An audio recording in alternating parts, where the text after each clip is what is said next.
ऐ साधक तू केवल अकेला है, पूरा विश्व तेरे खिलाफ है। पूज्यपाद उड़िया बाबा, फिर भी तुझे अपने कदम नहीं रोकने, ऐसे चलना। ये नहीं कि चार के सहयोग से हम चल रहे हैं, नहीं।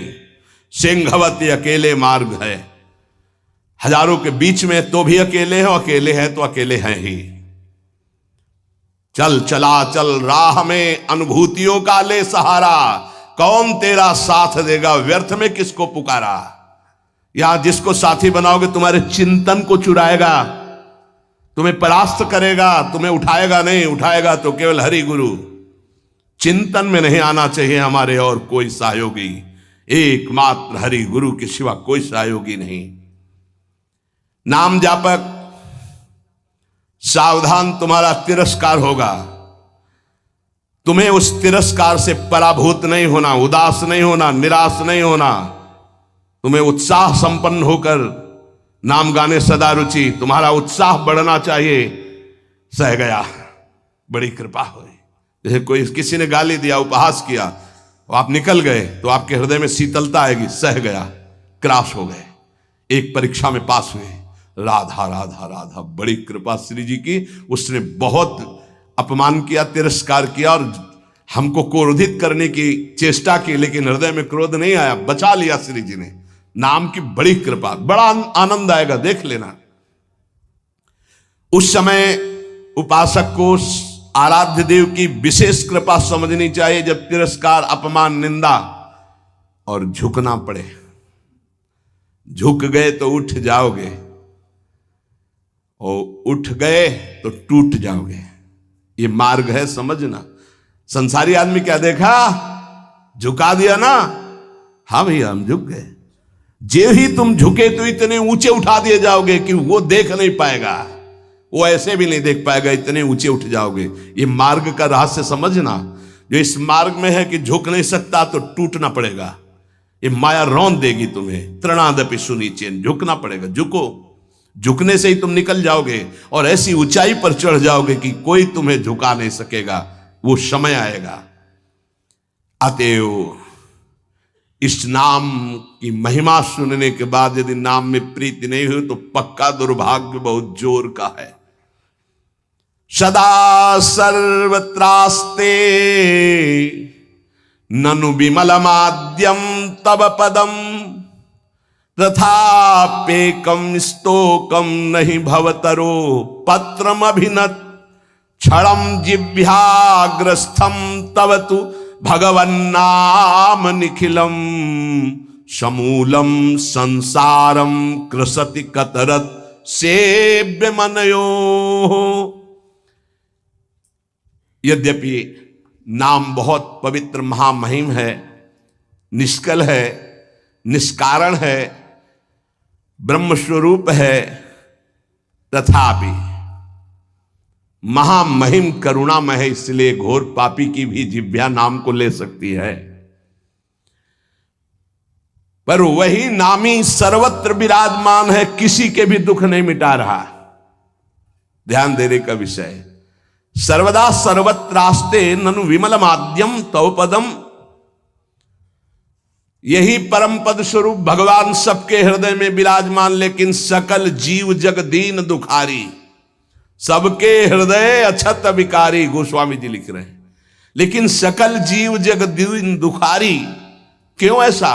बोले तहां बेदस कारण राखा, भजन प्रभाव संत श्रुति भाखा।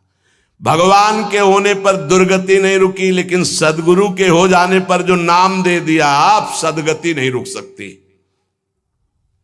प्रभु ये देख लिया कि आपसे भी बढ़कर महिमाशाली और करुणामय आपका नाम है, पर यह है तो आपके हेतु की ही कृपा कि हमारी जिह्वा पर आपका नाम आया, आप हमें गुरुदेव रूप से मिले। अब ये नाम संपूर्ण संसार को जो अविद्या सजाती है, इस अविद्या को जड़ मूल से नष्ट कर देगा। अतः प्रभु हमने निर्णय किया है, महर्षियों ने निर्णय किया है कि आपसे बढ़कर के आपकी महिमा, आपका गुण, आपका प्रेम समुद्र जो स्वरूप है, उससे भी बढ़कर के नाम है। क्योंकि आपके होते हुए दुर्गति नहीं रुकी। लेकिन जब नाम हमारी जिह्वा पे आ गया तो सब बात बन गई। आपन्नः संस्कृतिम घोराम यन्नाम विविशो गृणन् ततः सद्यो विमुच्येत यदि बिभेति स्वयं भयम। हर जीव जन्म मृत्यु के चक्र में बड़ा घोर दुख प्राप्त कर रहा है। इस स्थिति में एक ही परम साधन साध्य महर्षियों ने निश्चय किया है, प्रभु का मंगलमय नाम। जो नाम उच्चारण करना प्रारंभ कर दिया वो स्वयं मुक्त हो जाता है और भगवान के नाम जापक भक्त से भयभीत होकर भय भाग जाता है, इसलिए वो निर्भय हो जाता है। मान लीजिए तो जान जाओगे।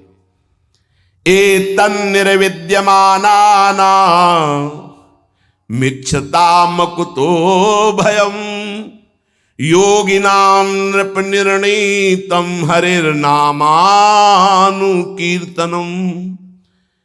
जो लोग इस लोक में या परलोक में परम मंगल और परम सुख और परम उन्नति चाहते हैं, जो संसार के दुख को मिटाकर महासुख में निमग्न होना चाहते हैं, जो निर्भय मोक्ष पद चाहते हैं या योग संपन्न सिद्धियां चाहते हैं या शास्त्रों का परम ज्ञान चाहते हैं, जो भी चाहते हैं वो नाम जपना प्रारंभ कर दे, सब कुछ प्राप्त हो जाएगा। जिसने नाम स्वीकार कर लिया सब कुछ जागृत हो जाएगा। नैवं विधा पुरुषकार उरुक्रमस्य पुंसाम तदंगी रजसा जित सद्गुणानाम चित्रम विदूर विगतः सकृदा ददीत यन्नामधेय मधुना सजहाति बंधम। आहा, जिन्होंने नाम जब प्रारंभ किया, भगवान के चरणों का नाम का प्रताप उदय हुआ, वो शरीर के सारे विकारों पर विजय प्राप्त कर लेते हैं। बातों से नहीं, नाम जप से, बातों से नहीं। भूख प्यास शोक मोह जरा मृत्यु ये क्षय सबको अधीन किए। काम क्रोध लोभ मोह मद मत्सर ये क्षय सबका क्षय किए हुए हैं, नाश कर रहे हैं। मन पांच ज्ञानेंद्रियां ये क्षय, काम क्रोधादि क्षय, भूख प्यास शोक मोह जरा मृत्यु ये क्षय, इन सब पर विजय प्राप्त कर लेता है नाम जापक। पांच ज्ञानेंद्रियां कब्जे में, मन उसके कब्जे में, भूख प्यास शोक मोह जरा मृत्यु कोई भय नहीं उसको। काम क्रोध लोभ मोह मद मत्सर इन पर विजय किससे? नाम से, नाम से, भजन से। बारी मथे घृत होए बरु सिकताते बरु तेल बिनु हरि भजन भवतरी या सिद्धांत पेल।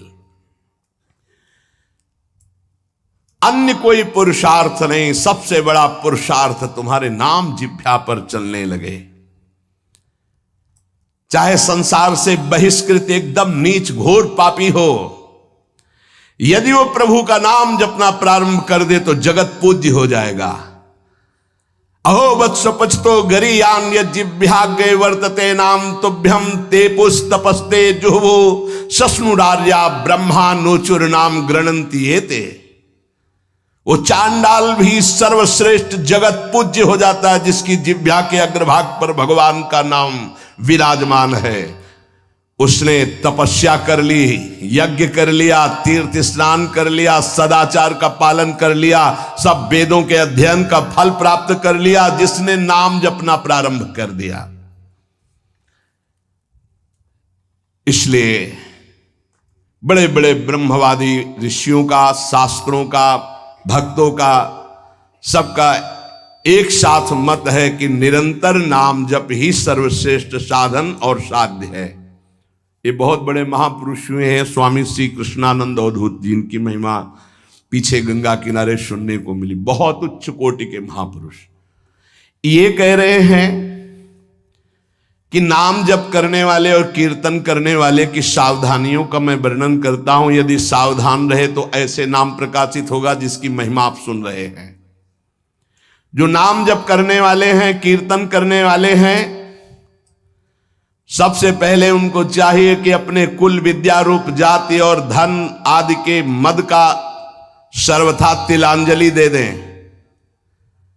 कहीं किसी साधक की जाति पक्ष, रूप पक्ष, कुल, ऐसा वैसा ये सब विचार न कर बैठे, नहीं तो नाम जप या कीर्तन आदि जो भगवत मार्ग स्वीकार किया उससे भ्रष्ट हो जाओगे। पूरा का पूरा तुम्हारा भजन छीन हो जाएगा, आगे का मार्ग बंद हो जाएगा। किसी संत, किसी वैष्णव, किसी नाम जापक के प्रति ऐसी भावना ना करे। ये शरीर की पोशाक है, सबके अंदर वही तेज स्वरूप परमात्मा विराजमान है। ध्यान रखना, पोशाक धन के अनुसार मिलती है। बढ़िया पैसा है तो बढ़िया कपड़ा पहन लिए, ऐसे ही तपस्या और पुण्य के अनुसार पोशाक मिली। तो पोशाक तो नष्ट होने वाली, लेकिन पहनने वाला तो निर्विकार चिदानंद है। उपासक पहनने वाले को देखता है, पोशाक संसारी आदमी देखता है। पोशाक देखकर आदर संसारी आदमी करता है, पहनने वाले को देख करके आदर विवेकवान देता है। तो पहनने वाला कौन है? भगवान का चिदानंदमय अंश, वो समान है सबके हृदय में। इसलिए आदेश करे, पहला, किसी कुल, विद्या रूप, जाति, धन आदि का गर्व करके भजन मार्ग में मत चलना। विद्या रूप, महत्व, कुल, धन, जौबन, अभिमान, सठ कंटक देखे जहां, रहे न भक्ति निदान, रहे न भक्ति निदान। स्वांग सब नगर नारी के, बिसैन हाथ बिकाए नहीं रिझवन भतारी के।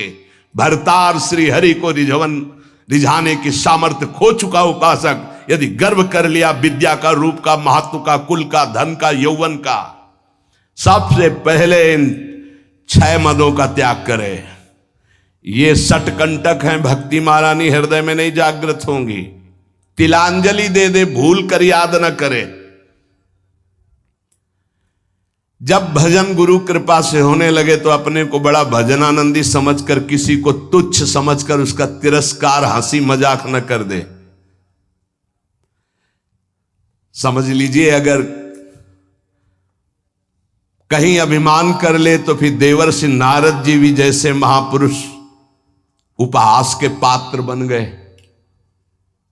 पूरा चरित्र कई बार सुनाया है। इतना नहीं, अपने को तृण से भी नीच समझना है नाम जापक उपासक को। क्वा हम तुच्छा परम अधमा, हरिवंश महाप्रभु कह रहे हैं। तृण से नीच, जैसे तृण के ऊपर पैर रख दिया, पैर हटाओ तो फिर वो उठ गया। साधक का अभिमान तृण से भी दबा हुआ होना चाहिए। कोई गाली दे रहा है, कोई पूजा कर रहा है, उसकी रुचि है, अपनी मस्ती में नाम जप। किसी के अपमान करने पर हमारे साधन में फर्क नहीं पड़ना चाहिए। हमारी उदासी नहीं बढ़नी चाहिए। अब क्या होगा, अब तो निंदा हो गई, अब तो अपमान हो, तो प्रशंसा के लिए साधना कर रहे थे क्या? हमारी साधना में, हमारी दिनचर्या में फर्क नहीं पड़ना चाहिए। कोई पराभव हमारा करना चाहे तो हमारा साधन नहीं रुकना चाहिए। बहुत बहुत बड़े महापुरुष की बात कर रहे हैं ये जो वर्णन कर रहे हैं। इन्हीं के लिए कह रहे, कभी 1 सेकंड दिनचर्या में फर्क नहीं पड़ता था। साधकों के ऊपर ये बहुत इस बात का शासन करते थे कि साधक अपनी दिनचर्या में उठना और शयन करना से लेकर के पूरी दिनचर्या में राइट टाइम होना चाहिए, तभी सिद्धावस्था प्राप्त होती है। ये नहीं होना चाहिए कि अब जब मन आया तब सो गए, जब मन आया तब जग गए, जब मन आया तो आ गए, जब मन आया नहीं। ऐसा दिनचर्या नहीं होती साधु की, भगवत प्राप्ति वाले की।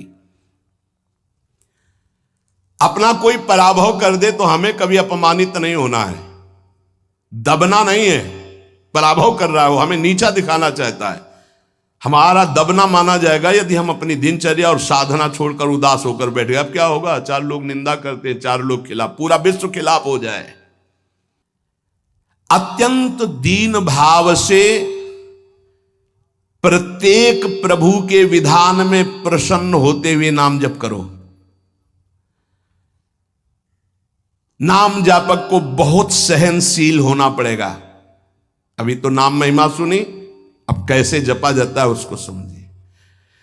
जैसे वृक्ष जाड़ा गर्मी वर्षा सब द्वंद्वों को सहता है।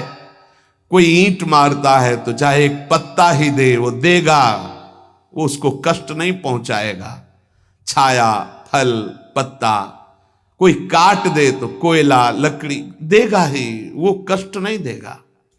इसी प्रकार नाम जापक कोई विरोध करे, कोई तिरस्कार करे, कोई उपहास करे, कोई उपेक्षा करे, कोई अपमान करे, सहन करे, इतना ही नहीं, और मृदु भाषण और नमस्कार पूर्वक उसकी वंदना करे। मन अब जल्दी प्रतिक्रिया नहीं करता, बल्कि हर स्थिति को भीतर से देखने लगता है।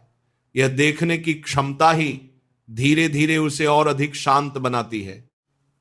इस यात्रा में एक बात और स्पष्ट होती है कि जितना मन सरल होता है उतना ही नाम सहज हो जाता है। जटिलता नाम को रोकती है और सरलता उसे बहने देती है। इसलिए साधक धीरे धीरे अपने विचारों और इच्छाओं को अनावश्यक जटिलताओं से मुक्त करने लगता है। यह सरलता ही उसे भीतर अधिक स्थिर बनाती है। अब उसे यह भी अनुभव होने लगता है कि भक्ति कोई प्राप्त करने की चीज नहीं है, बल्कि एक आवरण हटने की प्रक्रिया है। जैसे जैसे भीतर की अशुद्धियां, भ्रम और व्यर्थ आकर्षण कम होते हैं, वैसे वैसे नाम की उपस्थिति स्पष्ट होने लगती है। यह स्पष्टता उसे और अधिक शांत और केंद्रित बना देती है। और इसी शांत प्रवाह में साधक धीरे धीरे उस स्थिति के निकट पहुंचने लगता है जहां भीतर का अनुभव शब्दों से परे होने लगता है, लेकिन उसका प्रभाव पूरे जीवन में दिखाई देने लगता है। तुम ऐसा मान लो कि आज ही तुम्हारा अंतकाल आ गया, सुधर जाओगे, पक्का सुधर जाओगे। जिस समय तुम्हें यह बात समझ में आ जाए कि अब तो मृत्यु नजदीक है, तो पाप में रति नहीं होगी, फिर लगेगा कि जीवन का सार क्या है। तब भगवान निश्चित तुम्हें सत्संग सुनवा देंगे। जहां सत्संग सुनते हैं वहां सार बात समझ में आ जाती है कि जीवन का सार भजन है। निरंतर नाम जप करना है, निरंतर भजन करना है, और इसी से जीवन मुक्ति संभव है। एक महात्मा बड़ी मस्ती से जा रहे थे। सामने एक शराब पीने वाला बैठा था, उसके पास बोतल रखी थी। उसने महात्मा को देखकर कहा कि तुम भी मस्त हो और मैं भी मस्त हूं। वह बोला, ए महात्मा, तुम्हारी मस्ती से मेरी बड़ी मस्ती है। महात्मा ने कहा, क्या मस्ती है तेरी? मैं तो तेरे भाग्य को देख रहा हूं, तू 7 दिन में मर जाएगा। यह सुनते ही जैसे किसी ने भीतर चेतना को जगा दिया हो, वो व्यक्ति एकदम खड़ा हो गया, महात्मा के चरणों में गिर पड़ा। उसने कहा, आप भाग्य रेखा पढ़ लेते हैं? महात्मा ने कहा, तप के बल से मैंने देखा है, तू 7 दिन में शरीर छोड़ देगा। उसने बोतल और गिलास फेंक दिए और कहा कि अगर 7 दिन में शरीर छूटना है तो यह मस्ती किस काम की? महात्मा ने कहा, यही तो तुझे समझाना चाहता हूं, यह तेरी मस्ती किस काम की है? जब मृत्यु तुझे शरीर से अलग कर देगी तो यह सब यहीं रह जाएगा। उसने कहा, मुझे कोई उपाय बताइए। महात्मा बोले, तू अमर हो सकता है यदि गोविंद गोविंद का नाम जपे। वह घर गया, स्नान किया, गंगा जल लेकर संकल्प लिया कि अब जितनी आयु शेष है वह केवल भगवान के नाम में व्यतीत करेगा। उसने मदिरा का त्याग कर दिया और मन में यह दृढ़ निश्चय कर लिया कि संतों के वचन कभी मिथ्या नहीं होते। अब वह निरंतर गोविंद गोविंद, हरे मुरारी, मुकुंद कृष्ण, गोविंद दामोदर, माधवेति का जप करने लगा। दिन बीतने लगे। 1 दिन, 2 दिन, 3 दिन, 6 दिन ऐसे ही बीत गए। न भोजन का ध्यान रहा, न शरीर का, केवल भगवान का नाम ही जीवन बन गया। 7वें दिन उसके भीतर तीव्र भाव जाग उठा, आंखों से अश्रु बहने लगे, हृदय पिघल गया और वह रोते रोते भगवान को पुकारने लगा कि प्रभु मैं पापी हूं, मुझे क्षमा करें। उसी भाव में वह पूर्ण रूप से नाम में डूब गया। 7वें दिन जब वह अंतिम अवस्था में पहुंचा, महात्मा वहां पहुंचे। वह व्यक्ति आंखें बंद किए हुए नाम जप कर रहा था। महात्मा ने धीरे से कहा, आंख खोलो। उसने सोचा कि मृत्यु आ गई है, पर जब उसने आंख खोली तो महात्मा सामने थे। महात्मा बोले, अब तुम मरने वाले नहीं हो, अब तुम अमर हो गए हो, क्योंकि भगवान का नाम रोग, शोक, भय और चिंता सबका नाश कर देता है। उसी क्षण से उसका जीवन बदल गया और वह पूर्ण रूप से भगवत प्रेमी बन गया। श्रीपाद कहते हैं कि यह देह कभी भी नष्ट हो सकती है, इसका कोई भरोसा नहीं है, इसलिए प्रमाद मत करो। जब स्वास्थ्य ठीक है तभी नाम जप कर लो। दिन और रात का चक्र चलता रहता है, सुख दुख का यह संसार निरंतर बदलता रहता है। यदि भजन नहीं किया तो इस चक्र से मुक्ति नहीं मिलेगी। अपने अंतकाल को अभी ही मान लो और यह निश्चय कर लो कि अब पाप नहीं करेंगे। पाप से बचने के लिए सबसे पहले अपने आहार और व्यवहार को शुद्ध करना आवश्यक है। जो मांस, मदिरा और तामसिक आहार लेते हैं उनकी बुद्धि धीरे धीरे भ्रष्ट हो जाती है और विवेक समाप्त होने लगता है। मदिरापान से क्रोध, हिंसा और व्यभिचार की प्रवृत्ति बढ़ती है और मनुष्य के भीतर संवेदनशीलता समाप्त हो जाती है। इसलिए पहले अपने भोजन और आचरण को शुद्ध करो।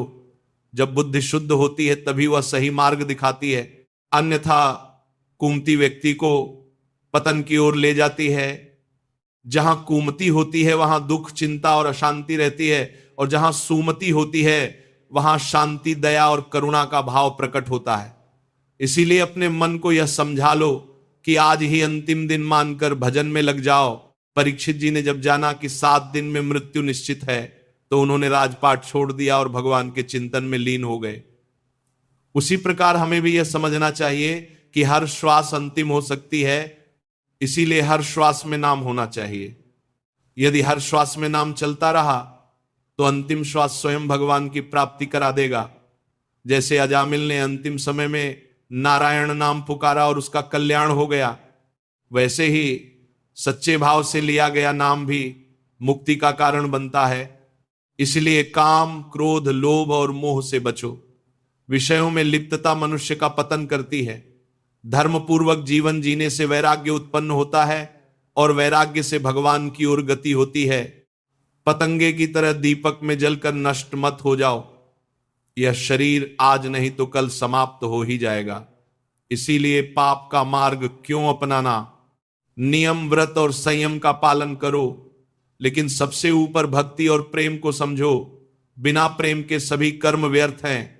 यदि प्रेम नहीं आया तो सब साधना निरर्थक है। भजन में अनन्यता रखो। मन यदि डगमगाए तो भी मार्ग मत छोड़ो। जैसे पर्वत हवा से नहीं हिलता, वैसे ही भक्त को भी परिस्थितियों से नहीं डगमगाना चाहिए।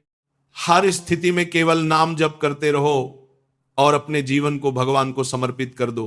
इसी में कल्याण है।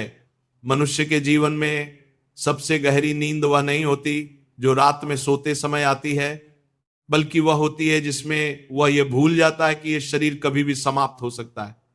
जब तक भीतर यह भ्रम बना रहता है कि समय बहुत है, अवसर बहुत है और जीवन लंबा है, तब तक मनुष्य अपने ही भीतर की चेतना से दूर होता चला जाता है। लेकिन जैसे ही कहीं भीतर से यह अनुभव उठता है कि यह श्वास निश्चित नहीं है, यह शरीर स्थायी नहीं है और यह क्षण भी अगला रहेगा या नहीं कहा नहीं जा सकता, तभी भीतर एक अद्भुत परिवर्तन आरंभ होता है। उसी क्षण जो पहले तुच्छ लग रहा था वो महत्व पाने लगता है और जो अनावश्यक था वो अपने आप छूटने लगता है। यह बात केवल डर पैदा करने के लिए नहीं है, बल्कि जागृति के लिए है। क्योंकि जब मृत्यु की सच्चाई सामने नहीं होती तब तक मनुष्य संसार के आकर्षणों में इतना उलझा रहता है कि उसे अपने वास्तविक कल्याण का स्मरण ही नहीं आता। लेकिन जब यह बोध गहरा हो जाता है कि अंतकाल निकट है, तब मन के भीतर से पाप की प्रवृत्ति अपने आप ढीली पड़ने लगती है। उस समय व्यक्ति यह नहीं सोचता कि क्या छोड़ना है और क्या पकड़ना है, बल्कि स्वयं ही अनावश्यक इच्छाएं शांत होने लगती हैं। और इसी अवस्था में जीवन का वास्तविक अर्थ स्पष्ट होने लगता है। जीवन का सार कोई बाहरी उपलब्धि नहीं है, न ही केवल इंद्रियों की संतुष्टि है, बल्कि वह एक आंतरिक स्थिति है जहां चेतना अपने मूल स्रोत की ओर लौटने लगती है।